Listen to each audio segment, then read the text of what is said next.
Hello everyone, welcome to Current Affairs MCQs program. Let's begin with previous day's practice question.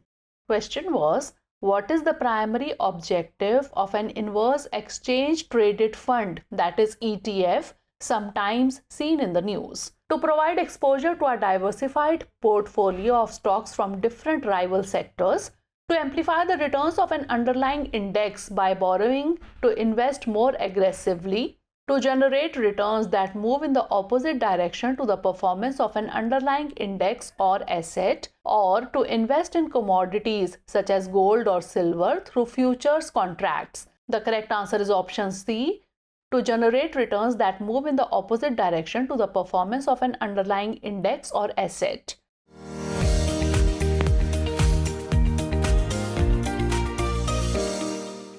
Inverse Exchange Traded Fund, that is ETF. The Securities and Exchange Board of India proposed a new asset class that provides investors with a regulated investment product featuring high risk-taking capabilities and a higher ticket size. It aimed at curbing the proliferation of unregistered and unauthorized investment products. One product that can be launched under the new asset class is Inverse Exchange Traded Fund, that is ETF. It seeks to generate returns that are negatively correlated to the returns of the underlying index, that is, returns move in the opposite direction to the performance of an underlying index or asset. It is also called short ETF or bear ETF.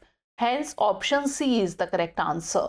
Majority of the answers in the comment section were correct. Keep answering like this. Now let's begin today's episode. First question is, regarding the Drugs and Magic Remedies Objection Label Advertisements Act 1954, consider the following statements. 1. The Act defines magic remedy to include talismans, mantras, kavachas, and any other similar items that claim supernatural or magical properties for curing ailments. 2. It regulates drug advertisements but does not ban promotions of magic remedies. 3. It prohibits ads that falsely represent a drug's nature or effectiveness and those promoting drugs for specific diseases listed in the Act. How many of the statements given above is or are correct? Only one, only two, all three, or none? The correct answer is option B, only two. Drugs and Magic Remedies Act 1954. The Act defines magic remedy to include talismans, mantras, kavachas, and any other similar items that claim supernatural or magical properties for curing ailments. Hence, statement 1 is correct. It regulates drug advertisements and bans promotions of certain magic remedies. Hence, statement 2 is not correct. It prohibits ads that falsely represent a drug's nature or effectiveness and those promoting drugs for specific diseases listed in the Act. Hence, statement 3 is correct. Hence, option B is the correct answer. Next question, consider the following statements. Statement 1, the obligation not to supply weapons to states that are possibly guilty of war crimes is an obligation directly based on Common Article 1 of the Geneva Convention. Statement 2, the Supreme Court of India has held that India is under obligation to interpret domestic law in the light of the obligations under the conventions and treaties that India has signed and ratified. Which one of the following is correct in respect of the above statements? Both statements are correct and statement 2 is the correct explanation for statement 1. Both statements are correct and statement 2 is not the correct explanation for statement 1. Statement 1 is correct but statement 2 is incorrect, or statement 1 is incorrect but statement 2 is correct. The correct answer is option B. Both statements 1 and 2 are correct and statement 2 is not the correct explanation for statement 1. The obligation not to supply weapons to states that are possible guilty of war crimes is an obligation directly based on Common Article 1 of the Geneva Convention. Hence, statement 1 is correct. The Supreme Court of India has held that India is under obligation to interpret domestic law in the light of the obligations under the conventions and treaties that India has signed and ratified. Hence, statement 2 is correct. So both statements 1 and 2 are correct and statement 2 is not the correct explanation for statement 1. Hence, option B is the correct answer. Next question, consider the following statements. 1. 8 of the 9 planetary boundaries needed for Earth's healthy survival have already been breached. 2. The planetary overshoot day has moved from 30 December 1970 to 1st August 2024. Which of the statements given above is or are correct? 1 only, 2 only, both 1 and 2, or neither 1 nor 2? The correct answer is option C, both 1 and 2. 8 of the 9 planetary boundaries needed for Earth's healthy survival have already been breached. Hence, statement 1 is correct. The planetary overshoot day when the Earth's capacity to renew its depleted natural resources each year is exhausted has moved from 30 December 1970 to 1 August 2024. Hence, statement 2 is correct. Hence, option C is the correct answer. Next question, consider the following statements. 1. The Beijing Convention enunciates the case for linking sustainable development and climate justice discourses to the rights of future generations. 2. The National Green Tribunal of India upheld the principle of intergenerational equity in the right to environment. 3. The Summit of the Future aims to identify multilateral pathways to address the major problems that threaten the common future of humanity. How many of the statements given above is or are not correct? Only 1, only 2, all 3 or none? The correct answer is option A, only 1. The Maastricht Principles clearly enunciate the case for linking sustainable development and climate justice discourses to the rights of future generations. Hence, statement 1 is not correct. The Beijing Convention is a 2010 treaty by which state parties agree to criminalize certain terrorist actions against civil aviation. The National Green Tribunal of India upheld the principle of intergenerational equity in the right to environment. Hence, statement 2 is correct. The Summit of the Future aims to identify multilateral pathways to address the major problems that threaten the common future of humanity. Hence, statement 3 is correct. Hence, option A is the correct answer. Next question, consider the following statements. Statement 1. Under a women-led development approach, women are not just beneficiaries of development but also set the agenda for development. Statement 2. 𝐸𝐻𝐻 𝐏𝐻𝐿 became the first nominated member in the history of the Rajya Sabha to be included in the panel of Vice Chairmen of the House. Which one of the following is correct in respect of the above statements? Both statements are correct and statement 2 is the correct explanation for statement 1. Both statements are correct and statement 2 is not the correct explanation for statement 1. Statement 1 is correct but statement 2 is incorrect, or statement 1 is incorrect but statement 2 is correct. The correct answer is option C. Statement 1 is correct but statement 2 is incorrect. Under a women-led development approach, women are not just beneficiaries of development but also set the agenda for development. Hence, statement 1 is correct. P.T. Usha became the first nominated member in the history of the Rajya Sabha to be included in the panel of Vice Chairmen of the House. Hence, statement 2 is not correct. 𝐸𝐻𝐻 𝐏𝐻𝐿 became the first woman Rajya Sabha member from Nagaland to preside over the House. So, statement 1 is correct but statement 2 is incorrect. Hence, option C is the correct answer. Next question, consider the following statements. 1. In 2024, the Supreme Court in India Cement versus State of Tamil Nadu case held that royalty is not a tax.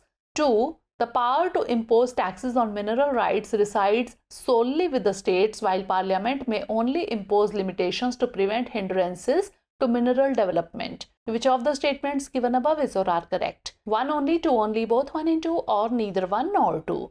The correct answer is option B, 2 only.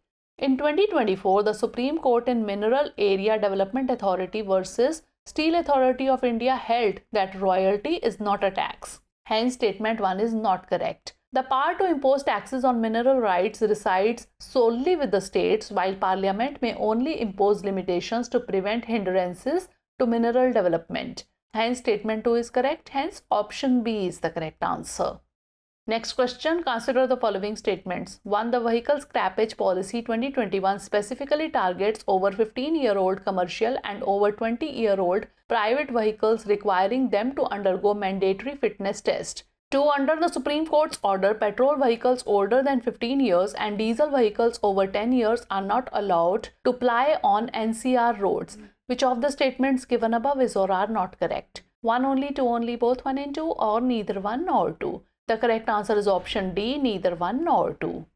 That is, both the statements are correct. The Vehicle Scrappage Policy 2021 specifically targets over 15-year-old commercial and over 20-year-old private vehicles, requiring them to undergo mandatory fitness test. Hence, statement 1 is correct. Under the SC's order, petrol vehicles older than 15 years and diesel vehicles over 10 years are not allowed to ply on NCR roads. Hence, statement 2 is also correct. Hence, option D is the correct answer. Next question, consider the following statements. 1. India's government debt is currently around 82% of its GDP, one of the highest levels it has ever reached. 2. The high level of debt leads to large interest payments which can reduce funds for productive government spending and slow down economic growth. 3. High debt can lead to lower interest rates and negative effects, but if used for productive investments that boost future growth, it can be beneficial, though only to a certain extent. How many of the statements given above is or are correct? Only 1, only 2, all 3, or none? The correct answer is option B, only 2. India's government debt is currently around 82% of its GDP, one of the highest levels it has ever reached. Hence, statement 1 is correct. A high level of debt leads to larger interest payments which can reduce funds for productive government spending and slow down economic growth. Hence, statement 2 is correct. High debt can lead to higher interest rates and negative effects, but if used for productive investments that boost future growth, it can be beneficial, though only to a certain extent. Hence, statement 3 is not correct. Hence, option B is the correct answer. Next question, which of the following are the likely applications of drones? 1. Military surveillance. 2. Delivery of payloads. 3. Roving cameras for movie makers. 4. Aiding urban traffic flows. 5. Surveying rural fields for soil moisture. Select the correct answer using the codes given below. 1 and 2 only, 3, 4 and 5 only, 1, 4 and 5 only, or 1, 2, 3, 4 and 5. The correct answer is option D, 1, 2, 3, 4 and 5. Drones have uses that range from military surveillance, delivery of payloads, and even kamikaze strikes to serving as roving cameras for movie makers, helping the police keep watch, aiding urban traffic flows, surveying rural fields for soil moisture, pestilence and crop maturity, spraying protective chemicals, delivering lifesavers to remote areas, assessing the impact of nature's fury, and even making aesthetic formations in the sky. Hence, option D is the correct answer.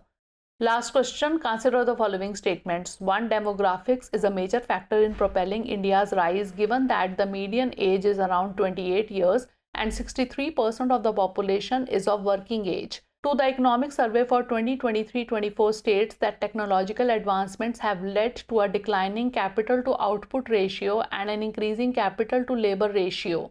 3. According to the economic survey, more than half of India's workforce in the age cohort of 15 to 29 years is formally skilled. How many of the statements given above is or are not correct? Only 1, only 2, all 3, or none? The correct answer is option A, only 1. Demographics is a major factor in propelling India's rise given that the median age is around 28 years and 63% of the population is of working age. Hence, statement 1 is correct. The economic survey for 2023-24 states that technological advancements have led to declining capital to output ratio and an increasing capital to labor ratio. Hence, statement 2 is correct. The economic survey highlighted that only 4.4% of the workforce in the age cohort of 15 to 29 years is formally skilled. Hence, statement 3 is not correct. Hence, option A is the correct answer. Now moving on to practice question. Consider the following statements. 1. India is highly vulnerable to heat stress and may soon face heat waves beyond human survivability limits. 2. Methane contributes significantly to global warming and traps much more heat than CO2 over short periods. 3. Reducing short-lived climate pollutants such as black carbon and enhancing the National Clean Air Program can significantly improve air quality and public health. How many of the statements given above is or are correct? Only 1, only 2, all 3, or none? Send the answer of this question in the comment section. Stay tuned for the next episode. Thanks for watching. For more informative content, like, share and subscribe, and do not forget to press the bell icon to get the notifications.